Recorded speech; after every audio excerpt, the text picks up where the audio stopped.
Technology is the new firewall, where human insight trumps every trick. We're not hacking systems, we're hacking behaviors so you won't click. No complicated code, just tried and true brain science at play. Social engineering for good, the best defense is in your mind today.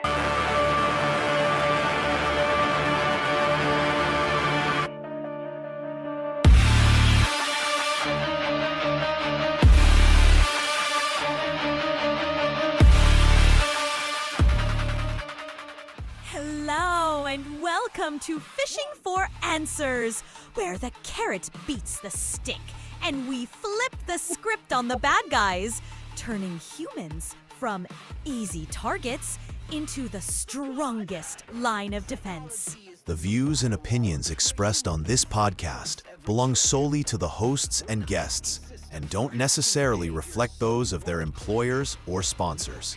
We're seasoned security professionals, but this is a conversation, not a custom consultation. Need specific guidance? Reach out to Joshua Crumbaugh directly.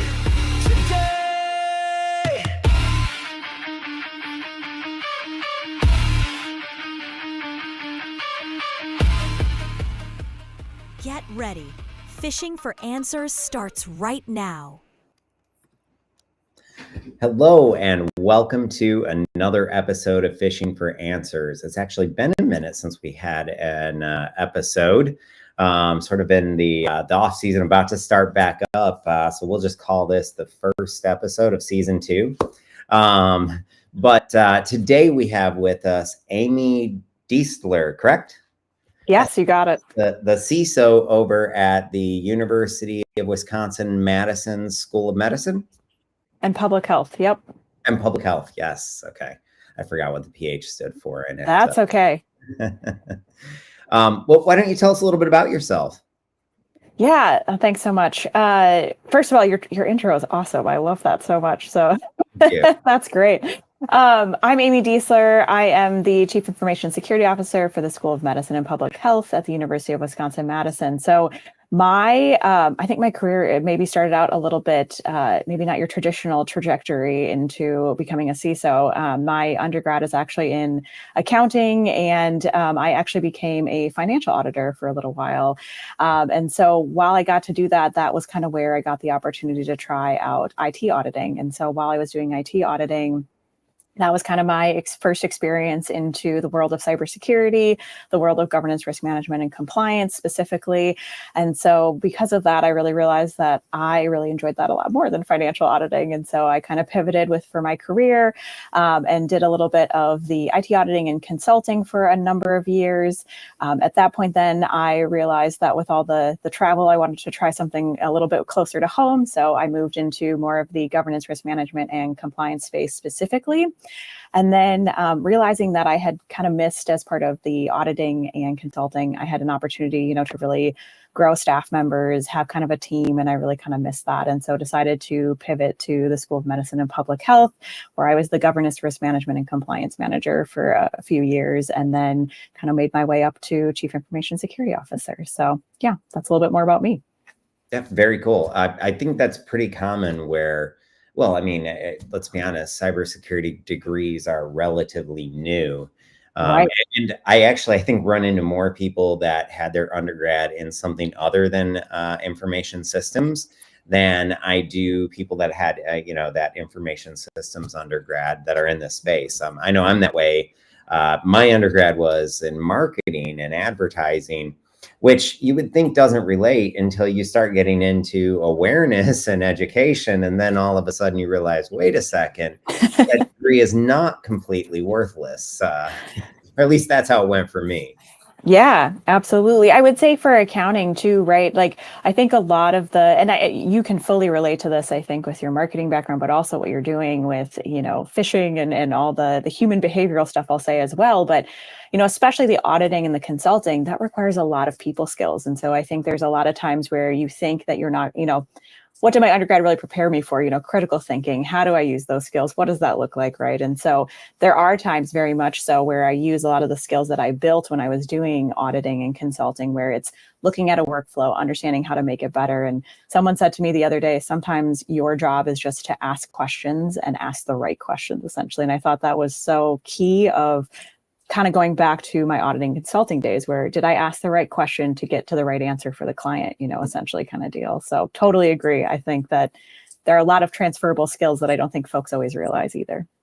Well, I mean, and this is actually a topic that's come up quite a few times on this program, is just how much the people skills and more in particularly the sales skills are required to be good at cybersecurity. Just what's your experience been there? Yeah, I mean, I think for me, it's really been, I've always said I have kind of a people first leadership. That's my bread and butter, I guess I'll say, or that's where I feel most, comfortable, most, most authentic to myself as well. And so I think it's not only about your team and trying to build those folks up and, how do you give them all those stretch opportunities and really, help them along in their careers, but at the end of the day, we're all dealing with people. And so, the more that you can kind of connect with those folks, the more that you can have conversations with them. I think cybersecurity sometimes comes along with like, oh, they're just going to tell me no, and I don't really want to talk to them, right? So the more that you can encourage folks to want to come talk to you, to say, well, we're just going to have a conversation, tell me more about this kind of deal. I think the more that you can get folks to start talking, the more you realize that like there's more in common than we ever realize. And at the end of the day, we're all just trying to get our jobs done. And what does that look like essentially? Oh, I completely agree. And I think part of that is making it or instead of being the department of no, being the department that gets things done, that enables people to do their business. And, one thing that stood out to me is that there's a behavioral science formula for behavior change, and it's motivation, or I guess it's whatever the behavior that you're looking for, will never happen without motivation, ability, and prompting. And you really touch on it there of getting people to talk to us. And I think that really comes down to ability. When we start making things easier instead of harder, people are more likely to come to the cybersecurity teams. And we've seen it a few times recently, with, like, for example, passkeys. They all of a sudden allow our users to be more secure, but have an easier experience logging in. Things like that, to me, I think are really the holy grail. And the more of that we can do, where cybersecurity is invisible and it's just happening there, the better off we are. Absolutely. Totally agree. I think we always say within my team, like, are we giving them the easy path?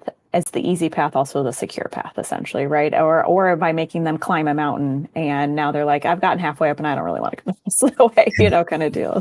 So, well, I mean, that there's a lot to it. Users, we saw Apple when they were trying to roll out passcodes for phones.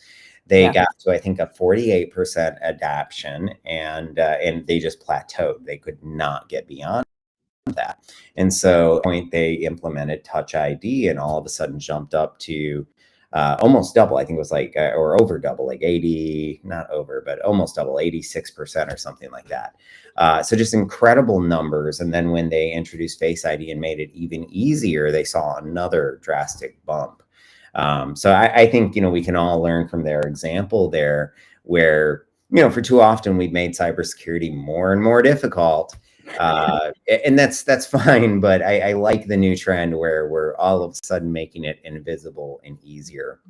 I've got a buddy that used to run the red team for MIT, and he developed a technology that uses passkeys with Bluetooth. And it's like an enterprise technology where your computer can automatically open and unlock for you when you just get close to it, which I think stuff like that is really cool. And I'm excited to see how it helps us make it even easier and more transparent. Absolutely. I think people love that kind of technology when it's kind of magic to them. Like, kind of deal like when you're your average person, like, oh, that's so cool that it just does that. I mean, I still get excited, but I'm sure you do as well, like that kind of cool stuff where like, someone says, oh yeah, we just trained this AI model to do this thing. And you're like, that's so cool. And then your cybersecurity brain kicks in right a little bit and you're like, wait, but did you do all the things to secure it as well? And like, how did you implement that? How did you bring those together? I like it. Well, let's use that or switch to AI because, well, speaking of things that are just almost magic, and I mean, it's funny because I don't even think the people that develop the models truly understand how they work. We develop this thing and it's like it does amazing things, but we still we're researching and better understanding how they actually work. But to me, I think it's just phenomenal what can be done with AI these days. And so along that line, before we get into the negative of it, what's some of the cool stuff that you've seen lately?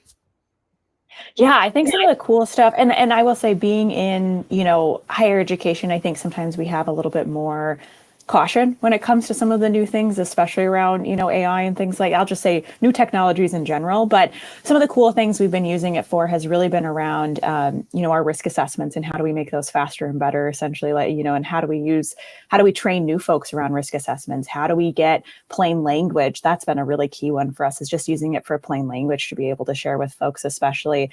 I've also used it a lot when it comes to wanting to understand a little bit better about regulations. How do they map? How, and a lot of them have already been mapped, but sometimes you'll get a little bit more with any of these things, obviously, right? I want to do a review, but at the same, some sort of human review level. But at the same time, it's so much easier to just pull some things for folks and be like, here's some instructions, or here's something that, you can use basically to follow. And it took me 5 seconds to put it together for you, essentially. So we've tried to use it a lot for that.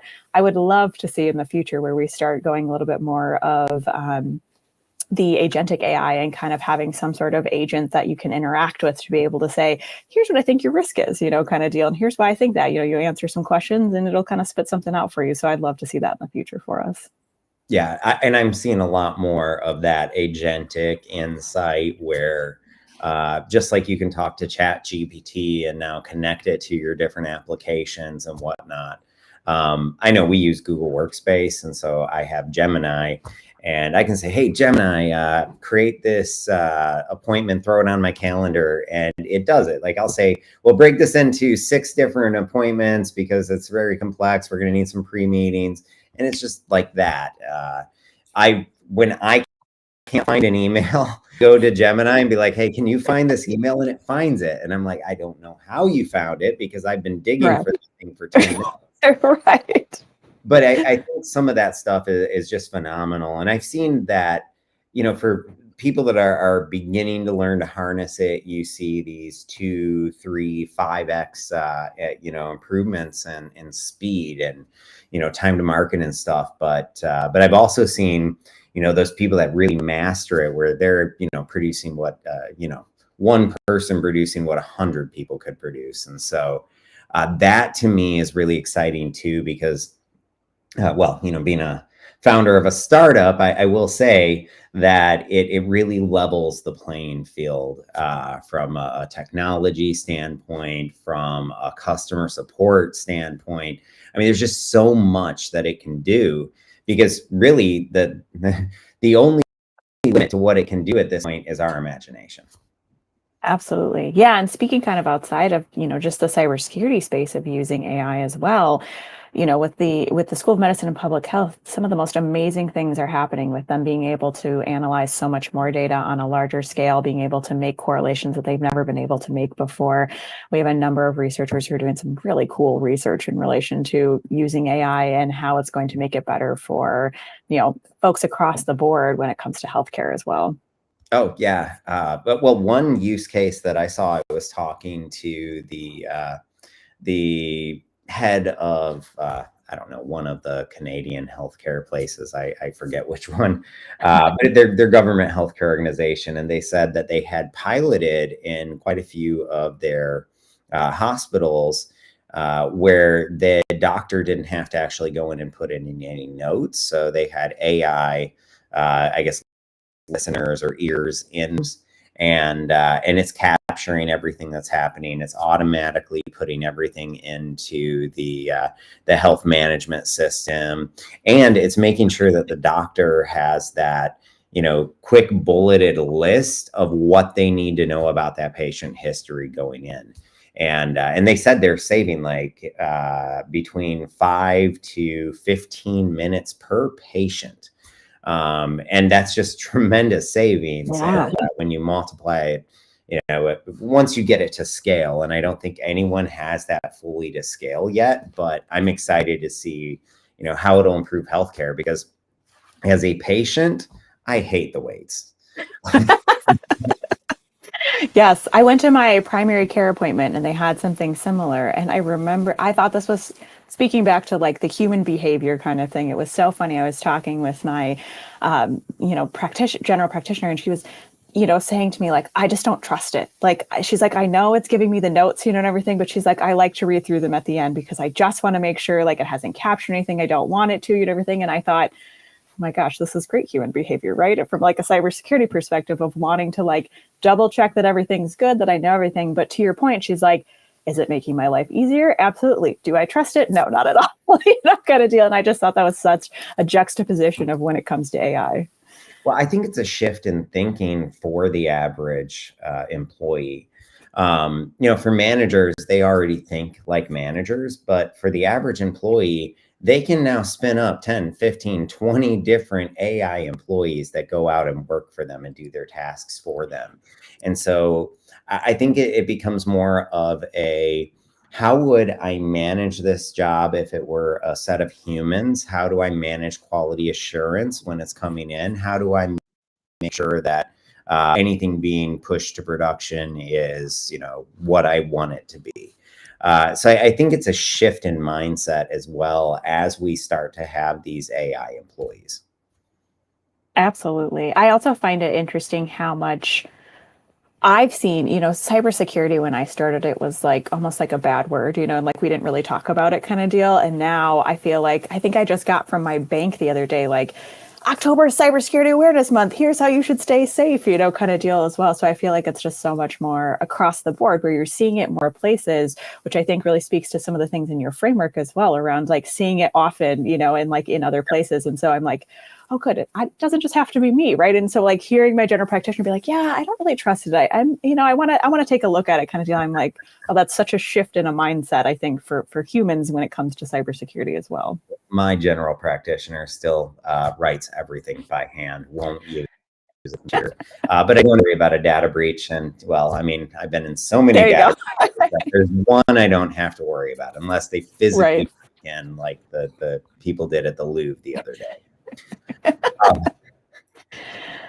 Which only goes to show, when people think about how these incidents are going to happen, they never expect that it's going to happen in the middle of the day while everybody's there. Right. It doesn't. Most of the time it is, as you're going home for Thanksgiving weekend. That's when you're going to find out about the 4:30 on a Friday, without a doubt. But it is, I think, interesting stuff we can learn there. So let's talk about the dark side of AI real quickly, because as it pertains to users, there's a whole lot of awareness issues that we have to now address because of AI. Yeah, I think you made a really good point earlier about we're still learning about it. And I think that happens with any sort of emerging technology, right? Like we don't know much about it, which means there's constant new information coming out. But then there's also this boom of just like, there's so many new companies that you can pick from and they're all doing this thing, and how do you choose? How do you know if it's secure? How do I even go about this? And especially with, we have a lot of researchers who want to be on the bleeding edge and want to, start writing papers and do their digging into this. And so, providing a way that they can do this in a secure manner, I think is super important. We talk a lot about the fact that people are going to do it either way, right? They're going to find a way around if they really want to do it, essentially. And so to our original point around the easy path, how do I give you guidelines? How do I give you boundaries to be able to do what you want to do to get your job done, but also then put in some guardrails for you so that, as we understand more and more, we're able to kind of put in that governance structure and be able to educate folks, because that's something I've really seen is like, I'll say, well, the risk here sometimes, right, is that you put information into a chatbot, for AI, and it may spit that information back out, and it may not be to you, essentially kind of deal. And once it's kind of in the chatbot, there's not really a way to get it out. It's in the model at that point, kind of deal. And so there's been a lot of, folks who I think will say then, well, I don't really think that that's that big of a deal, and so understanding a little bit more of like, oh, or I don't think that will happen, and so kind of I think it's the human brain to kind of say like, yes, or to kind of minimize what you think the risk actually is because you really want to do this thing, right? And so because you want to do this thing, you're like, yeah, I think it'll be fine, and you kind of rationalize it in your head then as well. Yeah, no, I think that happens with almost everybody. We actually just released a new feature. We call it Praise the Reporter, but it's really social proofing for when somebody reports a phish, where as opposed to just sending that phish out to everybody and saying, hey, be careful, don't click on this, we praise the reporter publicly, so that as opposed to that, phish that we're warning them about coming from the cybersecurity department, where they're like, oh, this won't happen to me. We're saying, hey, your coworker from down the hall in accounting just reported this. Would you have been able to spot it too? And it really helps to counter that. But I know if we're having issues with that, everyone's having issues with that hyperbolic discounting. It won't happen to me. Mm-hmm. I don't think it's just the average employee. It's the executives. Every ransomware incident that I've ever been brought in on to help respond to, the executive said the same thing. Well, we've been doing the same thing for 25 years or whatever. I mean, there's variations of this story, but I really didn't think it was ever going to happen to us, is the core lesson. And they all have the same advice to everyone else after it. It's, don't think it won't happen to you, because it's not if, it's a matter of when. And I mean, I still see things that I'm surprised they weren't compromised 10 years ago. Sometimes it's so bad. Yeah. But there's other times where they do everything right and they get popped even though. And so, you definitely have to be very, very careful in today's age. But the more you can plan, the less your low-hanging fruit. Absolutely. Yeah. Yeah, it's fascinating to me also how different the response is, how different it is perception-wise from, whether it's the other third parties you work with, whether you're the customer, whatever that looks like, depending on how you respond, whether it's a positive experience or a negative experience, right? And so, a lot of the ones I've been involved with have really been, third parties. And so there are some where, well, this has been happening since March. And it's like, well, we're in October now, kind of deal. And it's like, we haven't heard anything from you, kind of deal. And, we heard of another one where they were basically, I'm not sure exactly how they were doing it, but they're basically making sure that like it wouldn't pop up in the news if you Googled them, essentially, kind of deal. And so, it was kind of like, that to me doesn't give me a warm and fuzzy feeling that I want to work with you moving forward when you're not being transparent, kind of deal. And then we've had some where it's like, we get notified right away. They're on a call with us. They're like, here's what we're doing here. Here's our PIR. Here's what remediation we've done, kind of deal. And it's like, thank you for that, kind of deal. So it is fascinating to me, to your point of, it is going to happen. Are you ready for it? And how are you, that communication piece is so key for that response then. Well, and I think that's part of the reason that we have to be doing tabletop exercises. The first time you read your incident response plan, hopefully is not during a live incident. Right.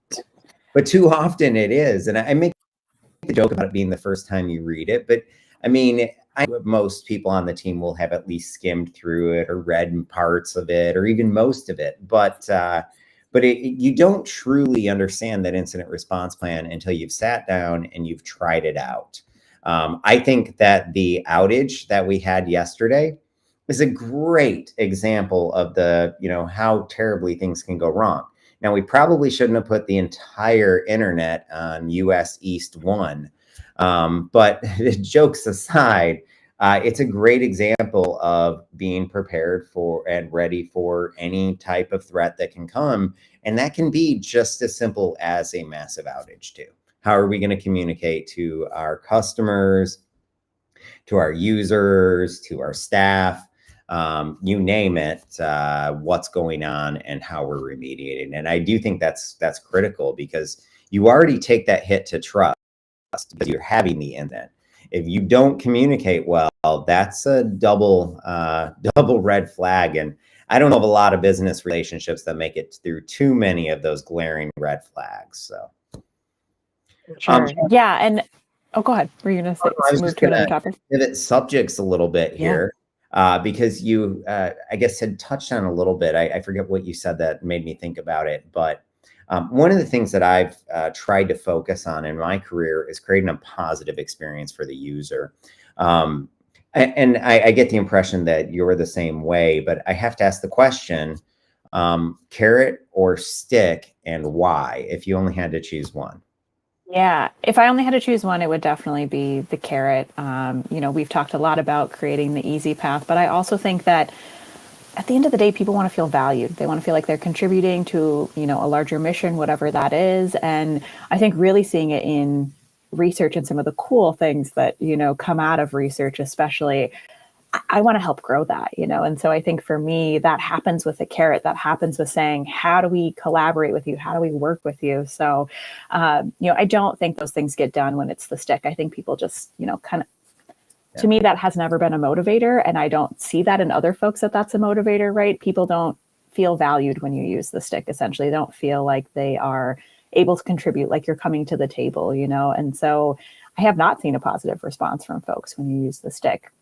I will say, however, I have either. And I've seen like these 3 strikes and you're out policy where you've got salespeople afraid to check their email. Like, Right. You just don't want to create a culture like that, because, hey, maybe you don't have people clicking on Phish, but you're going to take such a massive productivity hit that at least the CISO is probably not long for their job if you have that type of productivity hit across your organization.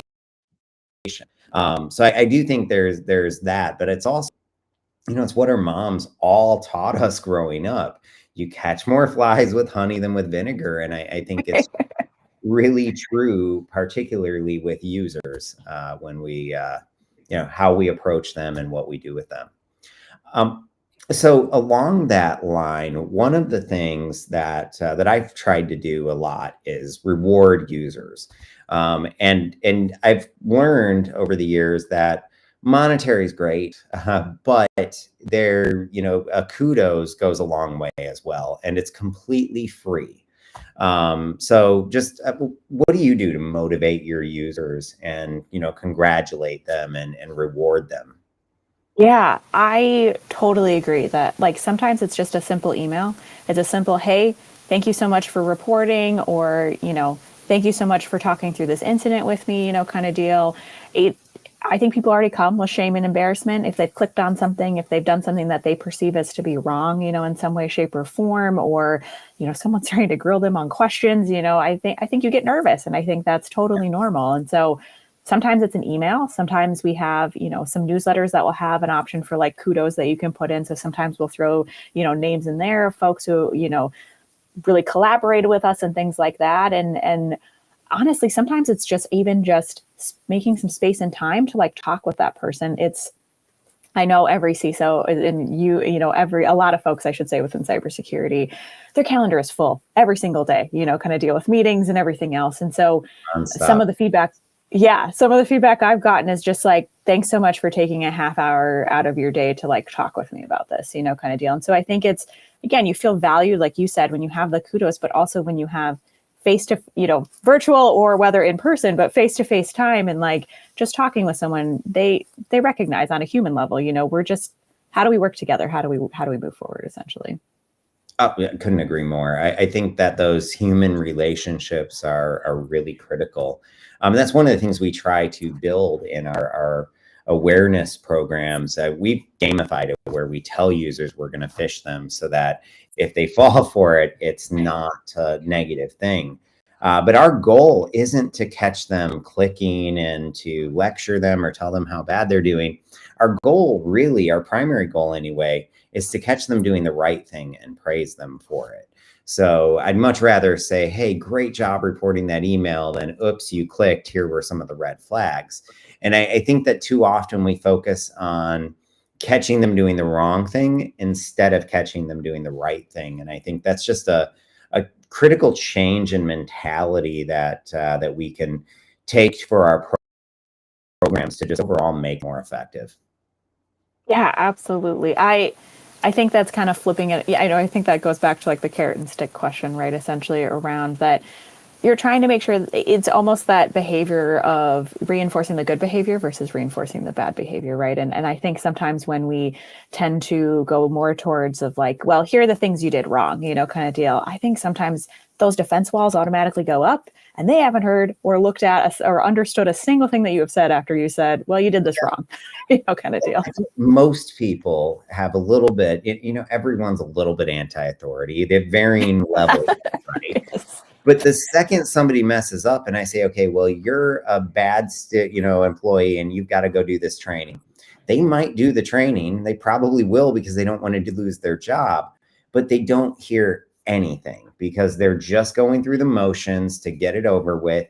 And if anything, we probably made them less secure. And there's a lot of academic studies that point to that, where they found that traditional binge training actually makes people less secure, not more secure. And I mean, they definitely don't, it doesn't make them more secure, but there are some indications that it could possibly make them less secure, because there's a lot of studies where they actually clicked on more after the training, not less. Right. Yeah. Absolutely. I was at another organization. I think it depends on, and I'd be curious of your thoughts as well. We had a phish that was so good, the simulated email, that it looked exactly like the ones that we have coming from HR, and everyone was like, "Oh, this is going to be great." People got so frustrated because it didn't have any, like, they're looking for the red flags. And so I remember we got so much feedback of like, well, this is what I was looking for. And it was correct. Like, and it was like one little thing, of one red flag, that people had missed. And people were so frustrated because they were like, we're trying to do the right thing. This is so small. And we talked with them a little bit about the fact that, these are getting more and more sophisticated every single day. But I also don't know from like a human perspective, right, that was the way to go, because then they're frustrated. And to your point, I think it's the same as like them going through, having to do the training again, like, well, I'm never going to get this, so why should I even try? Why should I even try looking for these things, essentially? Well, first and foremost, there's a behavioral science principle called learned helplessness that is very real, where somebody who is proud of their ability to, let's say, detect phishing scams, you trick them too many times using those sort of insider tactics, if you will, where they all of a sudden decide, well, maybe I'm not so good, and they give up on that, and all of a sudden they become less secure. So I think you run that risk, but I also think that when you design an email like that, you're missing the goal. If the goal is to catch them doing the right thing, then you would never get that email. But if the goal is to catch them doing the wrong thing, that is exactly what you would do. But when you have the goal of catching them doing the wrong thing and reprimanding them, you do a lot of damage to trust. And so maybe for a pen test, even that, I question it. If you make it too real, I don't see the value there. But when you're doing phishing simulations for training, you have to have that educational part with it. It's not about exploitation, because your most valuable time to educate is at the moment they realize their mistake. There's something like a 5x improvement in retention because of that emotional response that happens when they realize that mistake. So we don't want to throw that away by exploiting the users, giving them a landing page that looks identical. The URL is almost perfect. Now, I'm not saying we don't work our way up to that, but right. I think we start easy, get them really good at it, and gradually work up the difficulty so that it's not playing a game of gotchas. Yeah, I think that's important for a lot in cybersecurity, is that incremental. A lot of times I say to my team, well, we don't want to go 0 to 100. Can we go 0 to 10? And what does that look like then, essentially? Because I think, especially at the School of Medicine Public Health, cybersecurity is still, like, the team itself is still newer in terms of like how long SMPH has been around. And so folks are still getting used to like what that means. They're still learning, like, I have to care about cybersecurity. Why, kind of deal, essentially, how does that impact them? And so I think that incremental, process for learning or anything with cybersecurity or implementing, even, especially if you know it's going to be an uphill battle, and it's going to be a tough one for folks to swallow in particular. I think that's always a good tactic to be able to get folks comfortable and you get that feedback, right? That's what I love, is that feedback loop, which I'm sure, you've seen with phishing as well, of that feedback loop of like, oh yeah, I'm starting to get this. Okay, this makes sense to me. And again, you're going more towards that positive of like, you're giving me feedback. You're saying, yes, this is going how you want it to, you're understanding, great. And you have those check-ins. Otherwise, like you said, it's 0 to 100 where you haven't worked up to it. You send that email and it's one little thing wrong and everyone's like, well, I can't do this at all, and I think that motivation then just plummets. Yeah, no, I completely agree. And to that point, I had this just eye-opening experience where I had told this hedge fund CEO, hey, you need to implement security awareness training. He implemented it. The next year, we just run all over them again. There was zero improvement. And I said, well, you need to do more security awareness training. And he comes back to me and he says, well, my employees' time costs me $10,000 an hour. Me how many employees, exactly how much money it cost him to do that 1 hour of training that he already did, and he said, I'm not willing to spend any more on this. And initially I thought, well, if 1 hour isn't cutting it, then maybe we need two. But as I thought about it more and more, I realized that 1 hour, if we broke it into 30-second chunks, we could be in front of that user twice a week, every week of the year. And then I realized, well, we probably don't need to be in front of them twice a week, every week of the year. So maybe just once a week, and we could use half the time. And it really just made me realize that we've been using our time incredibly inefficiently in cybersecurity. And we try to do things like, hey, here are 12 different ways to avoid clicking on a phish, when it should be just watch out for urgency, watch out for authority, think before you click. And not all three of those, just one at a time, so that we push those core concepts. And one other thing that you sort of got me thinking about while you were talking about that was how we've done a shift in policy. You said they're still wrapping their brain around how they need to do cybersecurity and why. And we've made that a lot easier with our policy. So about 2 years ago, I realized our policy is written by lawyers for lawyers. It is not something that is human readable. And as we were developing the social engineering for good framework, we realized that there's a thing called a commitment bias, and people are actually biased to do what they say they'll do. And if we give them policy that's human readable, all of a sudden they will actually follow through on it. And so we switched to a master policy that is nothing but a 1-paragraph user pledge that states that cybersecurity is part of their job, anchors it back to their paycheck. And so that they understand why they're protecting their customers, their students, their users, whatever, right?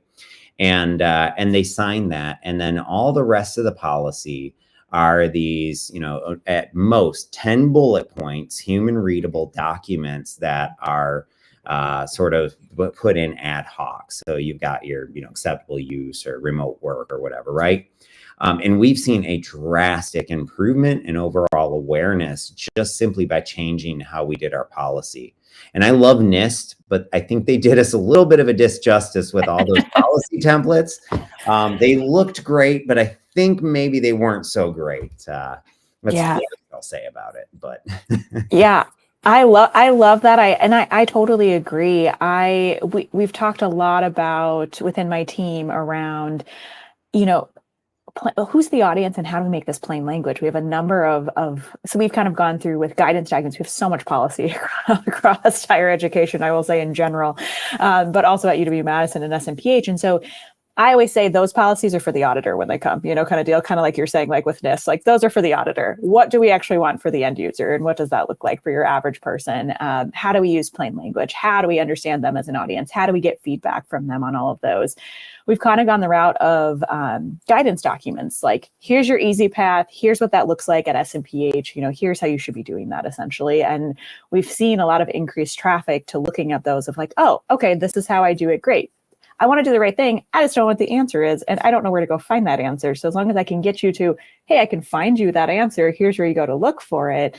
A lot of folks are willing to do that, the next step, right, of them looking at it, reviewing it, seeing what works for them.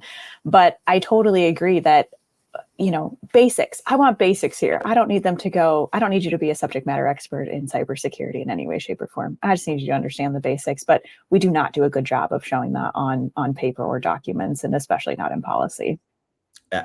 Totally agree.